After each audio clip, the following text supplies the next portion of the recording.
Então,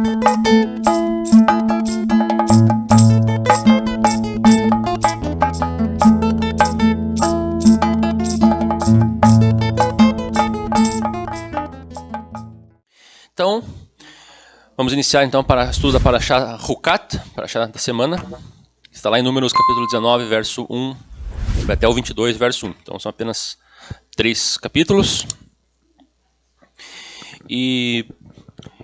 Mas são muitos tópicos aqui abordados nessa porção.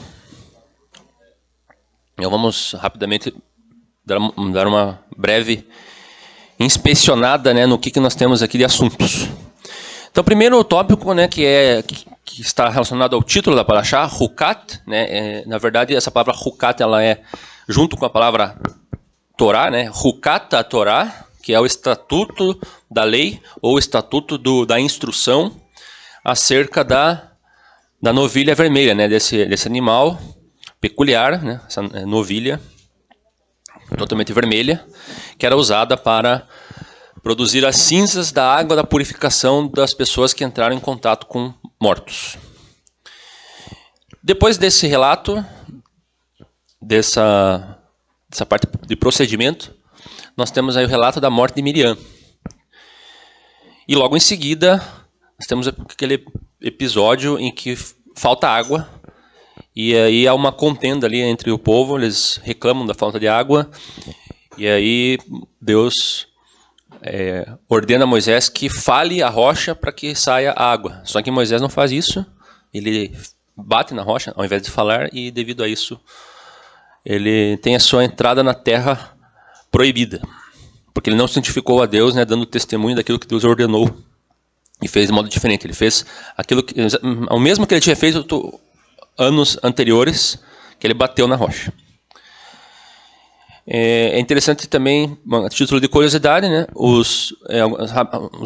alguns rabinos dizem que era o mérito de Miriam que era devido ao mérito de Miriam que essa rocha ela fornecia essas águas. Então, no momento que ela morre, logo em seguida a água para de vir. Depois desse episódio, há uma oportunidade do povo de Israel de eles entrarem na terra de Canaã pegando um atalho, né, pegando um acesso, só que passando pela terra de Edom. Então eles pedem a passagem, só que o povo de Edom, o rei de Edom, ele nega, o que causa bastante frustração e um retardamento, né, para que o povo de Israel entrasse na terra. Eles têm que desviar aí pelo norte, subindo em direção a Moab. E aí depois disso nós temos também a morte de Aharon, né, que morre também. E aí eles continuam avançando, mas aí vem o rei de Arad, vem lutar se levanta contra Israel, mas os hebreus vencem esse conflito. Mas aí depois disso eles sentem fome, eles reclamam do maná. Eles estavam cansados de comer esse maná, queriam comer coisas diferentes. E devido a essa murmuração, Deus manda então as serpentes abrasadoras. Essa praga com essas criaturas que picavam as pessoas e as pessoas morriam dessa picada. E elas só deixariam de morrer se olhassem para aquela serpente que Deus mandou Moisés construir, né, sobre uma haste. Depois nós temos um relato de algumas jornadas ali do povo de Israel, até que daí nós temos no final a passagem lá por Moab, por Bashan, quando os hebreus eles também derrotam o rei Seom e o rei Og, né, o rei de Bazan, né, ou Bashan. Nessa Parashá aqui, que está entre a Parashá Korah e a Parashá Balak, a gente percebe que existe um salto temporal muito grande. Porque até então nós estávamos vendo lá na Parashá Korah ainda o relato das experiências do povo de Israel, mas esse povo de Israel era a primeira geração que saiu do deserto. Ou seja, eles estavam lá no segundo ano do êxodo. Mas aqui nós já vemos que muda totalmente o foco para a segunda geração. E já no final da trajetória. E como que nós sabemos isso? Porque lá em Números 22, verso 1, está escrito: depois partiram os filhos de Israel e acamparam-se nas campinas de Moabe, além do Jordão, na altura de Jericó. E o que aconteceu ali quando o povo de Israel ficou acampado ali nas planícies de Moabe? Foi nesse lugar que Moisés ele falou aquelas palavras de Deuteronômio, do livro de Deuteronômio. Ou seja, todo o livro de Deuteronômio, aqueles discursos de Moisés, foram realizados ali nas planícies de Moabe, quando eles estavam prestes a entrar na terra. Então já no ano final, no último ano. Então aqui nós já estamos no último ano, né, quando o povo de Israel eles têm que se desviar ali de Edom e ir em direção a Moabe.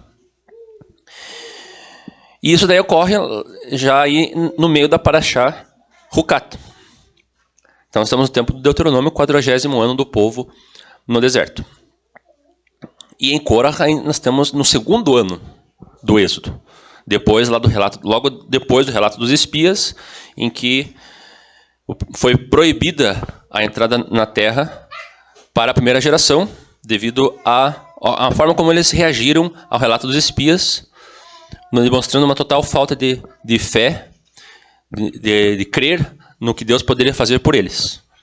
Eles não creram, né? Então por isso não entraram. E então eles são condenados a morrer no deserto. Inclusive, isso pode ter motivado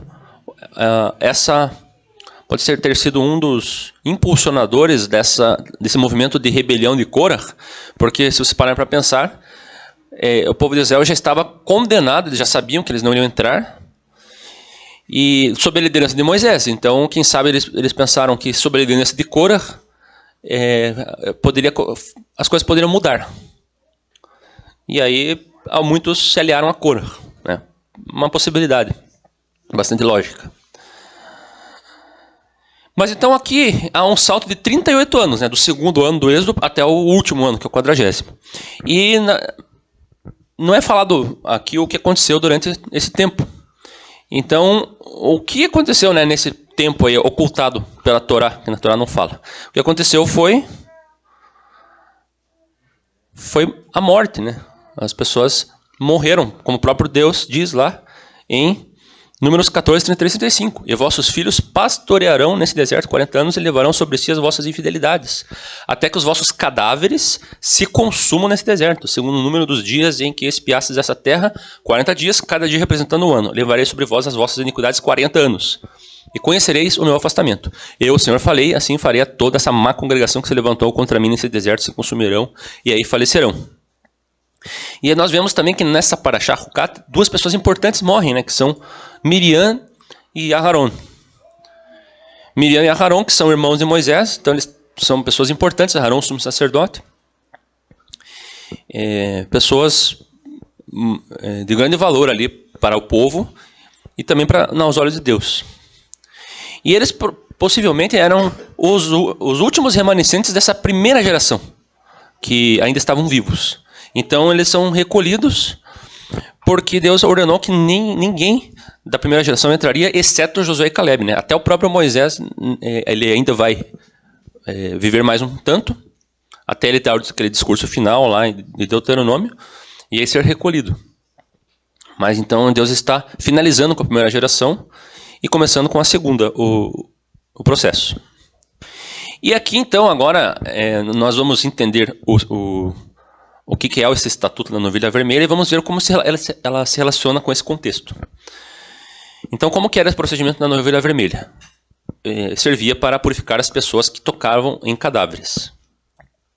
Então, uma novilha vermelha perfeita, sem nenhum pelo de outra cor e também sem nenhum outro tipo de defeito físico, deveria ser sacrificada e deveria ser sacrificada, percebam, fora do arraial.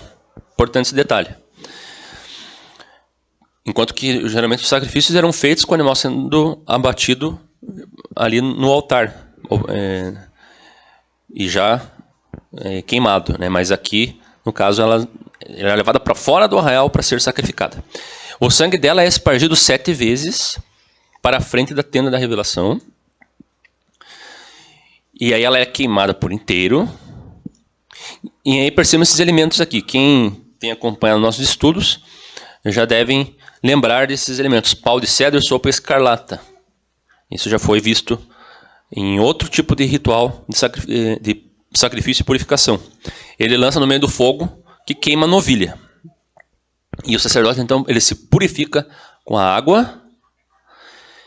Um homem limpo remove as cinzas e leva novamente para fora do arraial. Então, o destaque aí para essa condução para fora. As cinzas, elas ficam guardadas em água, e essa água, ela é a água da purificação.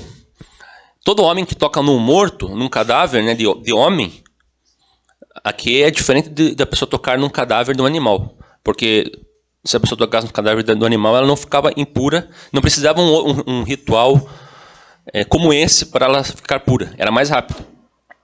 Mas quando ela tocasse no cadáver de homem, ela precisava fazer esse ritual, ou seja, precisava ser aspergida essa água da cinza da novilha vermelha para que a pessoa voltasse a ficar no estado de pureza.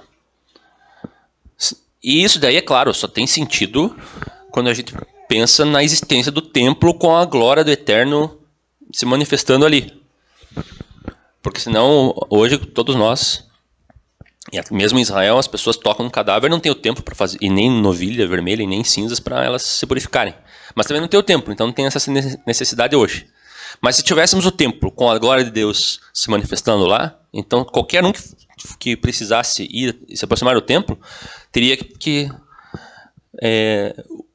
ser aspergido nela a água da novilha vermelha, das cinzas da novilha.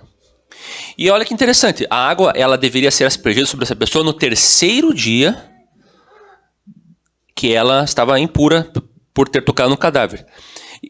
E apenas no sétimo dia é que ela estaria sendo considerada pura novamente. Então, aqui, ó, a gente já vê alguns elementos que dão pistas aqui sobre o próprio Messias, porque o Messias não foi levado para ser sacrificado fora do arraial, e não é o sangue dele que traz purificação para nós da morte. E não foi no terceiro dia que Yeshua ele vence a morte e ressuscita. Só que não foi nesse momento ainda que foi nos dado ainda a vida eterna. Embora no terceiro dia ele ressuscita, mas é só depois que nós vamos, num tempo posterior ainda, no tempo de plenitude, no tempo de descanso, ou seja, no sétimo milênio, quando Yeshua voltar, é que aí que daí os mortos ressuscitarão, que haverá a ressurreição. Então você veja como esses elementos daqui na novilha vermelha, elas já dão pistas que se cumprem. Ou seja, quando você analisa essa obra de morte e ressurreição do Messias, tem total relação com a lei da novilha, que justamente é para purificar da morte, do contato com a morte. Só que é um tanto estranho esse estatuto da novilha vermelha aparecer aqui em Números. Porque é um estatuto que fala sobre, é uma lei de purificação, procedimentos de purificação. E nós sabemos que esses procedimentos de purificação, eles estão elencados lá na seção de Levítico, dos capítulos 11 a 17, quando fala lá de tudo que é puro e impuro, da separação do puro e do impuro, do limpo e do imundo. Então lá nós temos os animais puros, animais impuros, nós temos as situações em que as pessoas ficam impuras, né, quando ela está contaminada com lepra, né, com tsarat, ou com um fluxo de sangue, ou com fluidos sexuais, dentre outros. Então nós esperaríamos encontrar esse estatuto da novilha vermelha justamente lá nesse trecho de Levítico. Mas esse não acontece, e acontece somente aqui em Números bem depois.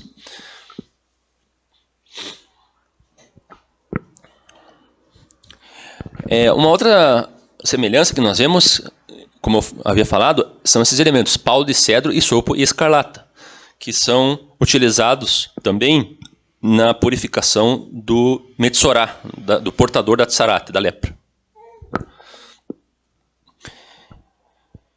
Então, por que essa lei aparece somente agora, já no contexto da segunda geração? Porque simplesmente a segunda geração sepultou a primeira. Então, todos da primeira geração morreram, e todos da segunda geração, então, estavam impuros, né? Porque não havia uma casa em que não tivesse tido um morto Então todos precisavam se purificar. Então é muito importante que o povo de Israel comece a se purificar da morte para que eles possam entrar na terra. E aqui começa a ficar interessante a gente perceber as diferenças, já que a primeira geração morre e a segunda geração precisa se purificar da morte, mas nós vamos ver algumas diferenças de atitude, de comportamento da primeira e segunda geração. A gente sabe que a segunda geração também passou por testes, por dificuldades no deserto, assim como a primeira. Depois da morte de Miriam, por exemplo, Números 20, versos 4 a 5, há uma reclamação do povo. Vejamos o que eles dizem. E por que trouxestes a congregação do Senhor a este deserto para que morramos aqui, nós e nossos animais? E por que nos fizeste subir do Egito para nos trazer a este lugar mau, lugar onde não há semente, nem figos, nem vides, nem de romãs, nem tem água para beber? Esse tipo de reclamação, a gente já viu isso antes. A primeira geração também fala algo bem parecido. Vai em Êxodo 17:3. Eles tinham acabado de sair do Egito, né? E aí eles já começam a reclamar. Tendo, pois, ali o povo sede de água, o povo murmurou contra Moisés e disse: por que nos fizeste subir do Egito para nos matares de sede, e a nós e nossos filhos e ao nosso gado? Só que existe uma pequena diferença na intenção da reclamação dos hebreus da primeira geração. Vejamos o que eles dizem em Números 11:5. Ainda é a primeira geração. Lembramo-nos dos peixes que no Egito comíamos de graça, dos pepinos e dos melões e dos porros e das cebolas e dos alhos. Nossa, como os hebreus eles viviam bem no Egito, né? Comiam pepinos, melões, cebolas, alhos, peixes de graça, né? Talvez na época lá de José, quando eles foram para a terra de Goshen, né? Talvez eles tivessem algumas mordomias. Mas depois que eles viraram escravos, né? Não acabou tudo isso aí. Isso daqui é papo furado, o que eles estão dizendo aqui. Tudo mentira. Mas observe os frutos que eles falam aqui. Pepinos, melões, porros, cebolas e alhos. Por acaso, são esses os frutos que a segunda geração reclama? Lá se voltarmos para os versos 4 a 5, eles não falam de melões, nem porros, nem cebolas, nem alhos. Eles falam de figos, vides, romãs. Opa, mas esses frutos aqui não eram do Egito. Esses frutos são da onde? De acordo com o relatório dos espias, né? Lá em Números 13 a 23. Depois foram até o Vale de Escol e dali cortaram um ramo de vide com cachos de uvas, o qual trouxeram 2 homens sobre uma vara, como também das romãs e dos figos. Então os frutos que os espias trouxeram de Canaã e mostraram para os hebreus eram justamente esses que eles reclamam. Então reparem que os hebreus estão reclamando dos frutos que eles não têm, mas que são os frutos de Canaã e não do Egito. Então eles dizem assim: por que nos fizesse subir do Egito para trazer esse lugar mau? Nós não queremos ficar nesse lugar mau, nós queremos ir para Canaã. Só que a primeira geração fala assim: nós queremos voltar para o Egito. Então existe uma diferença de intenção aqui. A segunda geração está ansiosa para entrar em Canaã. A primeira geração estava querendo voltar para o Egito. Eles não estavam muito animados para ir para Canaã. Além do que, existe uma outra reclamação que também é muito parecida com a da primeira, que é sobre o maná. Então, em Números 21:5, o povo falou contra Deus e contra Moisés: por que nos fizeste subir do Egito para que morrêssemos nesse deserto? Porque aqui nem pão nem água há, e a nossa alma tem fastio desse pão tão vil. Opa, né, uma reclamação grave aqui, né?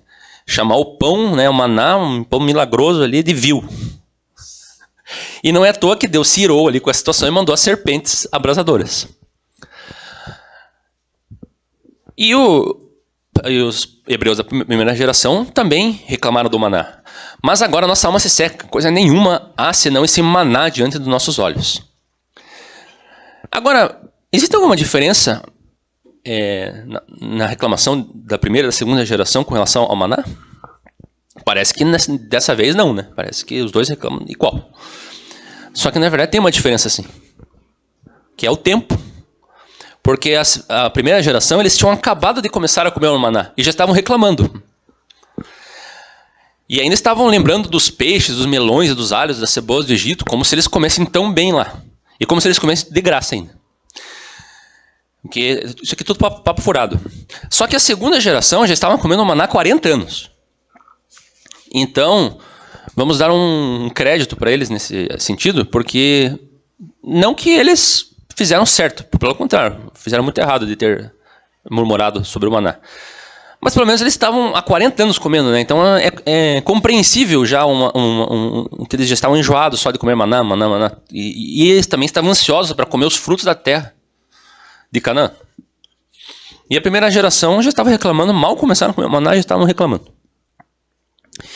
E nós vamos ver que a primeira geração ela era dura de coração mesmo, né? Conforme está escrito lá, que é um povo que erra de coração e não tem conhecido os meus caminhos, a quem jurei na minha ira que não entrarão no meu descanso. Porque o povo, se vocês lembram de uns estudos anteriores aí trazidos pelo Yaakov, o povo andava queixoso, eles estavam se queixando. E sem motivo. Eles estavam procurando um pretexto. E quem traz um comentário interessante sobre isso é o Rashi. E então ele diz assim, do comentário sobre Números 11:4. Queixar-se significa sem motivo, pois eles buscavam um pretexto para se afastar de Deus. Quanto a seu choro para comer carne, será que não tinham? O versículo já nos disse que uma grande multidão saiu com eles, também ovelhas e bois, muitos rebanhos. Lá em Shemot, né, Êxodo 12:38.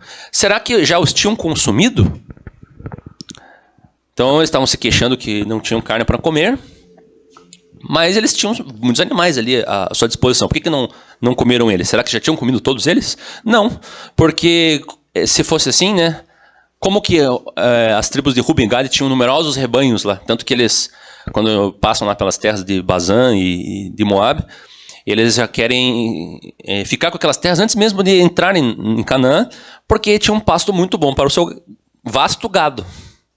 Então não era por falta de animais que eles não comiam carne, era porque eles estavam inventando moda mesmo, estavam querendo reclamar à toa. Porque eles eram reclamõezinhos, tinham um coração duro e desviado. Então só estavam buscando um pretexto. Já o povo era impaciente, eles estavam ansiosos para entrar na terra, e aí eles também reclamavam das adversidades, mas já com uma outra intenção. Então, enquanto a reclamação na primeira geração está dentro de um contexto de procurar algo para reclamar, ou seja, reclamar por reclamar, a segunda geração ela reclama mais por uma ansiedade por conquistar essa terra que Deus havia prometido. O que acontece antes de Números 21, por exemplo? Vimos que o povo estava cansado do deserto, estava procurando entrar em Canaã. Aí morre Miriam, e aí eles veem uma oportunidade de acesso. Opa, estamos já chegando perto, vamos enviar mensageiros ao rei de Edom, que daí se ele nos permitir que a gente passe pelas terras dele em paz, sem que a gente entre em nenhum conflito com eles, a gente não vai nem pegar nada da terra deles. Vamos passar só vamos passar por ali e fim de papo. E aí nós vamos chegar em Canaã. Vamos chegar logo na terra. Então até eu trouxe esse mapa aqui para vocês verem onde eles estavam. Então eles estavam ali no ponto mais ou menos 13 ali. Ali perto do Monte Hor. Não sei se dá para ver bem nessa projeção aqui, mas mais ou menos por aqui eles estavam. Ali na fronteira da terra de Edom. E aí eles mandam um mensageiros para negociar com o rei de Edom, mas o rei de Edom é categórico em dizer que não, vocês não vão passar por aqui. E eles aceitam, e eles não entram em contenda com os edomitas, só que daí eles têm que desviar por Moab. Então eles sobem ali por aquela linha tracejada, ali em direção a Moab, e ali eles vão passar por mais adversidades, né? Depois o rei de Moab, né, Balac, na semana que vem, como nós vamos ver, vai contratar Bilam e vão tentar amaldiçoar o povo de Israel. Não vão conseguir, mas não com palavras, mas com uma sedução ali que vai trazer um problema muito grave. Mas isso daí fez com que eles ficassem frustrados, porque eles estavam quase entrando, mas eles vão ter que fazer um desvio ali, vão demorar mais tempo para entrar. Mas por um lado foi bom, porque aí eles pararam nas planícies de Moabe, e daí Moisés ele,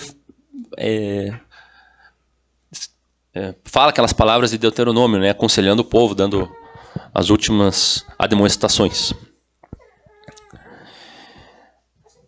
E depois de Edom, então, né, os hebreus desviam por Moabe, e aí o rei de Arad vem pelejar contra eles. E olha só o que eles fazem.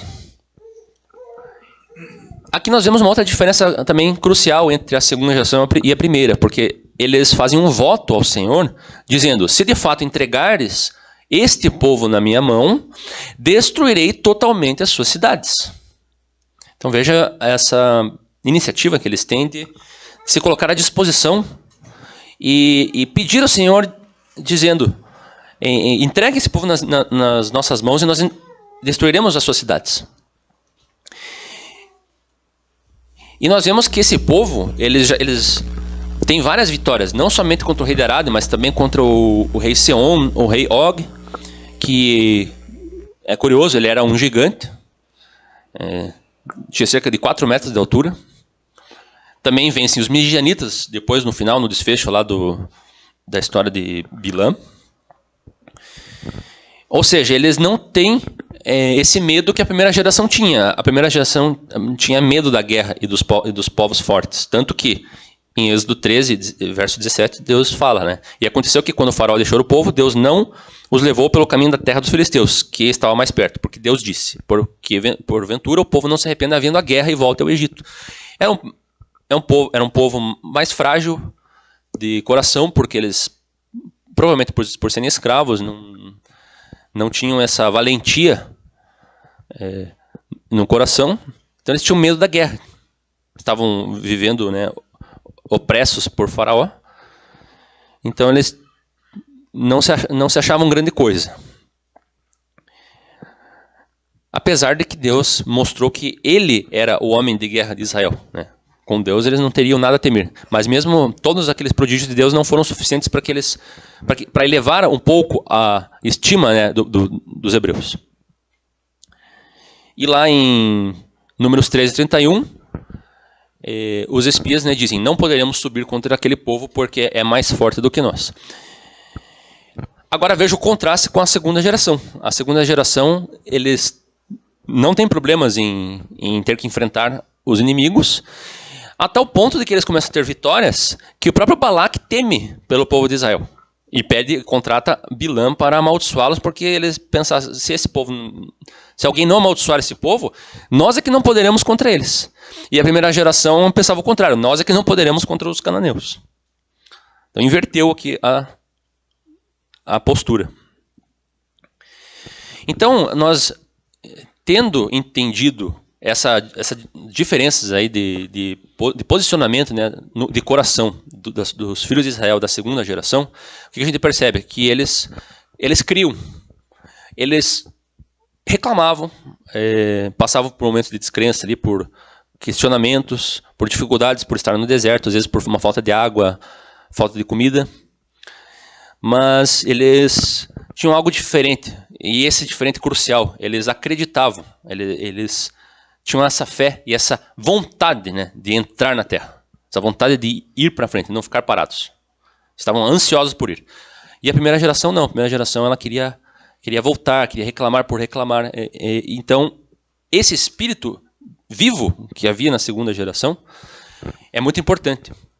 Porque ela enterra então a primeira geração, e aí ela tem que se purificar através dos procedimentos aqui da novilha vermelha, para estarem bem vivos, para entrarem na terra. Isso tem um significado justamente de que Deus ele quer que a gente experimente esse espírito de vida agora. Um espírito de convicção de que nós entraremos no mundo vindouro, de que nós faremos parte da vida eterna. A entrada de Canaã simboliza isso, né? A conquista da vida eterna. Então, as duas gerações passaram por experiências semelhantes. Só que a primeira geração, mesmo tendo sido prometido, eles não creram. Então não é só saber que Deus existe, né? Não, eu reconheço que Deus existe e tal, mas eu não creio no que Ele pode fazer. Eu não creio que eu vou conseguir. Eu não quero andar. Eu tenho medo de ir para frente. É isso que nós não podemos ter. Ou seja, é como se Yeshua, ele te dá o convite. Assim, você é meu convidado, pode vir. Mas você tem que ir. Como eu falei, é simples, mas pode ser difícil para alguns, porque a pessoa simplesmente ela não se levanta e não vai. Ela inventa desculpas, inventa razões para reclamar e não sai do lugar. Então, se nós lembrarmos agora voltando aos conceitos lá de Hukat, e também nós vamos fazer um paralelo com a lei da purificação do Metzorah. Então vamos relembrar o ritual de purificação do Metzorah, o aflito com Atzarat. Atzarat é uma enfermidade na pele que deixava a pessoa com um estado social de morte. Ou seja, ela ficava isolada, era banida da comunidade. Então ela perdia todos os direitos civis. Não podia mais viver ali naquela cidade, teria que viver nas margens, ou seja, socialmente morta. E qual que era o sinal da enfermidade da Atzarat? Então lá em Levítico 13, 2-3. Quando um homem tiver na pele da sua carne inchação ou pústula, ou mancha lustrosa, na pele de sua carne como praga de lepra, então será levado a Arão, o sacerdote, ou a um dos seus filhos, os sacerdotes. E o sacerdote examinará a praga na pele da carne. Se o pelo na praga se tornou branco e a praga parecer mais profunda do que a pele da sua carne, é a praga de lepra. O sacerdote o examinará ou declarará por imundo. Então, um detalhe que é diferencial para detectar se a pessoa estava com Atzarat era a carne branca e o pelo branco e a profundidade da ferida. E aqui nós temos esse detalhe que é bastante importante sobre o branco. Se nós observarmos, a primeira vez que nós vemos essa ocasião de acontecer lepra, foi lá em Êxodo 4, verso 6, quando Moisés estava debatendo ali com Deus, Deus estava orientando Moisés que ele iria voltar ao Egito, e ele dá alguns sinais para que Moisés mostrasse ao povo para que eles crescem, para que eles soubessem que Deus realmente tinha enviado Moisés. E um dos sinais era que ele mostrar a lepra, que a sua mão ficava leprosa. Então ele colocou a mão no seu seio, quando tirava, estava leprosa. Aí depois ele coloca de novo e depois estava purificada. E essa mão leprosa, veja o que está escrito lá, ó. Êxodo 4:6. E disse-lhe mais o Senhor: põe agora a mão no teu seio, e tirando eis que sua mão estava leprosa, branca como a neve. E aí depois, Miriam também fica leprosa no deserto, porque eles falam mal de Moisés. E daí Deus pune Miriam com lepra. E a nuvem, então, lá em Números 12, 10-12, diz assim: e a nuvem se retirou de sobre a tenda, e eis que Miriam ficou leprosa como a neve. E olhou Arão para Miriam, e eis que estava leprosa. Por isso Arão disse a Moisés: ai, Senhor meu, não ponhas sobre nós este pecado, pois agimos loucamente e temos pecado. E aí ele diz assim: ora, não seja ela como um morto, que saindo do ventre de sua mãe, a metade da sua carne já esteja consumida. Então você veja como ele compara a pessoa leprosa com uma pessoa morta, ou uma pessoa que está com a parte do seu corpo morto. Então, a lepra era uma enfermidade muito terrível, porque a pessoa ficava com as partes do seu corpo já mortas e outras partes vivas. Então, a pessoa ficava assim, uma espécie de um morto-vivo. E o branco, justamente, ele destacava as partes do corpo que estavam mortas já, pois não há sangue ali. E é o sangue que é a vida, né? A vida está no sangue, conforme lá Levítico 17:11. A cor vermelha representa o sangue e a vida. E aqui, então, é a pista por que da vaca ser vermelha? Já que as cinzas dela vão ser usadas para purificar as pessoas que justamente estavam em contato com o morto. No procedimento da novilha vermelha e na purificação do Metzorah existem algumas semelhanças. Então, em ambos são usados elementos vermelhos, né, o material de escarlate. Em ambos são usados madeira de cedro e hisopo. Ambos servem para purificar alguém para que possa se aproximar do Mishkan. Em ambos, água é aspergida na pessoa a ser purificada. Então, são rituais que têm várias semelhanças. E aqui, nós vamos agora entrar num aspecto interessante, que é do sangue e da água. Então a pessoa que é contaminada com o morto deve se lavar com a água das cinzas da novilha vermelha no terceiro dia. Né? Nós já tínhamos visto isso. Também já tinha falado que Yeshua ressuscitou no terceiro dia. O terceiro dia é o sinal da ressurreição. O 3, essa questão do terceiro dia, é um sinal da vida. Em Gênesis, no relato da criação, os primeiros seres vivos, que são as plantas, são criados no terceiro dia. Então são criados a partir da não existência para a vida, para a existência, no terceiro dia. O terceiro dia também é um sinal do profeta Jonas. Né? Jonas ficou 3 dias e 3 noites no ventre do peixe, nas entranhas. Ele diz que ele estava como no Sheol, como se estivesse na sepultura. E aí depois ele retoma a vida, no terceiro dia. E esse é o sinal da ressurreição de Yeshua também, que é no terceiro dia. A reversão da morte, o renascimento. No ritual, há aspersão de sangue e água. No Metsorá ocorre também isso. Quando que acontece esse processo de aspersão de sangue e água? Lembrem que no ritual da purificação do Metsorá eram usadas 2 pombinhas. Uma era... Eles sacrificavam, matavam, porque ela representa o Metsorá no seu estado ainda morto. No que representa a questão da morte. A outra é solta viva, porque representa o Metsorá vivo e restaurado e purificado. Agora, veja que interessante. O sangue da pomba que era morta, ele é usado para ser jogado sobre a pomba que sai viva. E também se joga água nessa pomba que sai viva. Então, por que isso? Por que eu tenho que pegar o sangue, jogar na pomba viva e a água e daí soltar ela? Coitada, vai sair manchada de sangue e molhada ainda. Mas por que tinha que fazer isso? Porque todos esses elementos, né, dos sacrifícios, dos rituais, eles são todos didáticos. E eles estão querendo ensinar algo profundo. E o que acontece? Que alguém sai sujo de sangue e de água. É quando um bebê nasce. Quando um bebê nasce, ele sai do ventre da sua mãe ensanguentado e molhado, por causa do líquido amniótico, onde ele estava envolvido. Então, esse ser manchado de sangue e água significa um novo nascimento. Ele está nascendo novamente. Então, quem tinha tocado no morto, estava contaminado com a morte. Então, ela se purificava como se ela estivesse renascendo e estando no estado de vida novamente.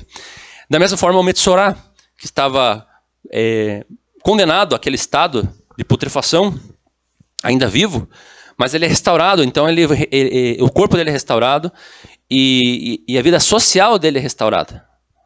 Então, num processo que lembra um novo nascimento. E é daqui que surge então esse princípio que nós falamos tanto, que é tão importante, que é o novo nascimento.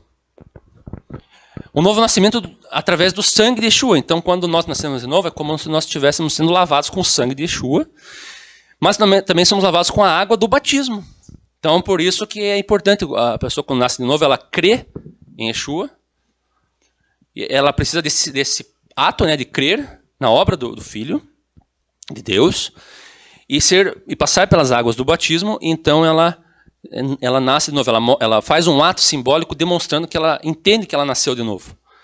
E esse nascer de novo é o que eu havia falado. É ter essa certeza de que você pode entrar no mundo vindouro. É não ter mais não estar mais obscuro na sua mente essa questão. Mas agora não é mais assim uma dúvida ou uma hipótese. Não, agora eu estou certo disso. Eu sei que a morte não prevalecerá contra mim. Eu tenho a possibilidade de nascer de novo. Mas reparem que existe uma diferença que não é apenas aceitar isso. É você ter isso internalizado a ponto de que você tenha o passo necessário, que você dê os passos para entrar. Você não pode ficar estático e ficar ali se queixando dos problemas. Você tem que agir conforme aquilo que você crê. Por isso, né, várias parábolas de Yeshua dizendo parábolas que falavam do banquete, né, que Deus havia preparado, que o rei havia preparado, e ele convidou os seus súditos, mas muitos simplesmente não foram. E era algo simples, é só ir. Só que tem que ir bem vestido, tem que ir com a roupa certa, não pode ir de qualquer jeito.